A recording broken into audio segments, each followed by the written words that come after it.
Hi friends, welcome to go sister trendy life channel. இன்றைக்கி நம்ம கொள்ளு பருப்பு பொடி எப்படி பண்ணுறதுன்னு தான் பார்க்க போகிறோம். கொள்ளு அவ்வளோ நல்லதுங்க. கெட்ட கொழுப்பை கரைக்கிறதுக்கு மட்டும் நல்லது கிடையாது, குழந்தைகளுக்கு பெரியவங்களுக்கு இருக்க நெஞ்சு சளிக்கும் ரொம்ப நல்லது. கொள்ளில் ரசம் வச்சு சாப்பிட்டா அவ்வளோ நல்லா கேட்கும், சளியெல்லாம் உடனே சரியாயிடுங்க. நான் இன்றைக்கி அதை வச்சு பொடி தான் பண்ணுறேன். வாங்க எப்படி பண்ணுறதுன்னு பார்க்கலாம். பாசிப்பருப்பு, துவரம்பருப்பு, குழம்பு கடலைப்பருப்பு, உளுந்தம்பருப்பு இது 4மே 200 கிராம் எடுத்து நல்லா வறுத்து வச்சுக்கிறேன். 4மே நல்லா பொன்னிறம் ஆற வரைக்கும் வறுத்துட்டு நல்ல மணம் வரணும். அப்புறம் ஒரு தட்டில் கொட்டி வச்சுக்கலாம் நம்ம எல்லாத்தையுமேவும்.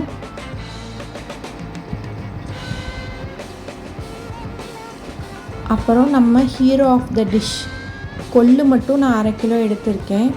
அதை மட்டும் நல்லா வறுத்து இந்த மாதிரி வெடித்து வரணும். உங்களுக்கு பார்க்கும்போதே தெரியும் வீடியோவில், அது மாதிரி வெடித்து நல்லா வரணும். அந்தளவுக்கு வறுத்து எடுத்து வச்சுக்கிறேன்.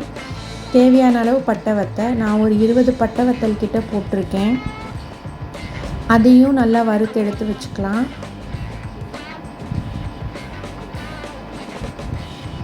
அப்புறம் அடுப்பை ஆஃப் பண்ணிவிட்டு அந்த சட்டி சூடுலே நம்ம கொஞ்சம் கல் உப்பு எடுத்து போட்டுக்கலாம்.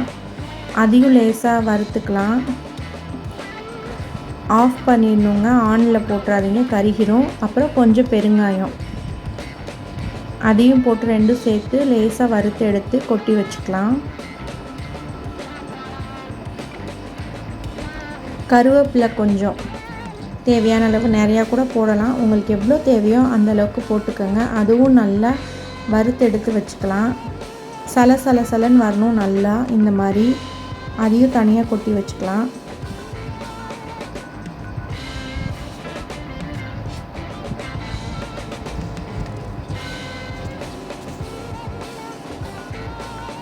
இப்போது எல்லாத்தையுமே நான் நல்லா ஆற வச்சு எடுத்து வச்சிட்டேன்.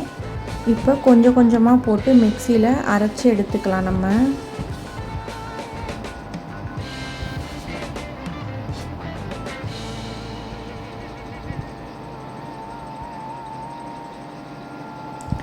இப்போ நான் அரைச்சதுக்கப்புறம் ஒரு பேப்பரில் மொத்தமாக கொட்டி நான் 2-3 பேட்சாக அரைச்சி எடுத்தேன். மொத்தமாக ஒரு பேப்பரில் கொட்டி ஆற விட்டுருந்தேன்.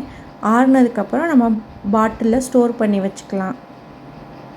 இப்போ நம்ம கொள்ளு பருப்பு பொடி ரெடி. நீங்களும் இதை ட்ரை பண்ணி பாருங்கள். தேங்க்யூ.